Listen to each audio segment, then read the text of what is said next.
Your Grace, may I disturb you for a moment? Certainly. Godwin, I came with the lords from Rattay. Now I remember. Forgive me, there are many guests and I only have one head.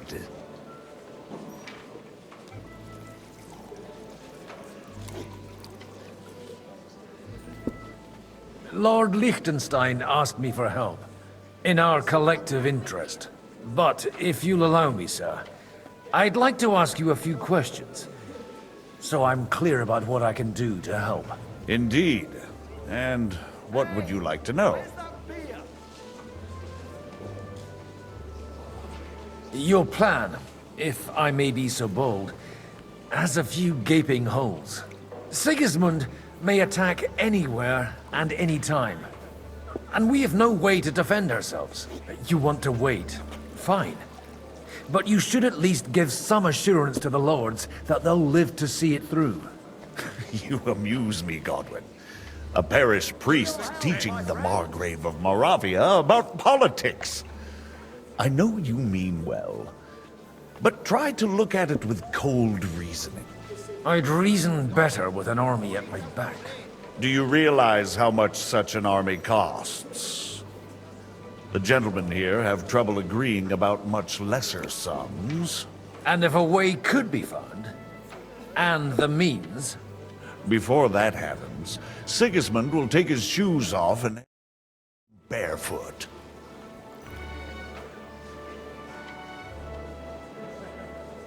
Do you still think the lords will agree at the end of the day? I'm beginning to lose hope. That's the way of politics. Some are persuaded by silver, some by a well-chosen word. Others are convinced by tempting promises. And if none of that does the trick? Such cases usually end in quarrels between former allies, while the enemy is laughing up his sleeve. John of Liechtenstein is acting in your interest, isn't he? That was the original agreement. And on the outside, it still looks that way, I trust. I understood that he was on our side. Yes, he is. Only, he is slowly starting to act more and more on his own initiative. Although, that doesn't have to be a bad thing, does it?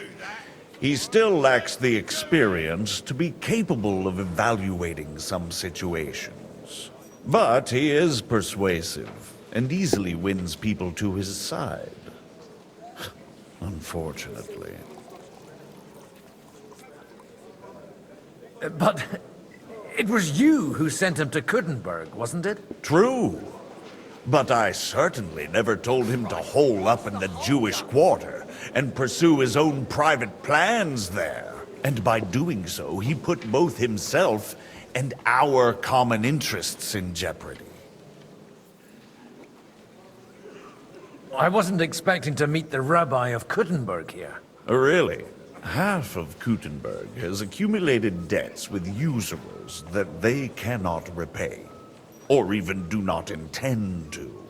The rabbi knows his people are under threat, and that Sigismund will not protect them if something should befall, similar to what happened in Prague. So they naturally took a stance against Sigismund. What's more, if Wenceslas regains the throne, they can expect him to reward them. On whose side do the wealthy burghers stand? From the entire elite of Kuttenberg. Only Kunzelin Rutard and Haman Alder have come here. Not that I'm surprised. The king keeps a close eye on them through the city council, seeking the slightest pretext to confiscate their wealth. But if Rutard and Alder can be persuaded... We don't need to convince Rutard. And Martin is already working on Alder. But he might be pushing a little hard.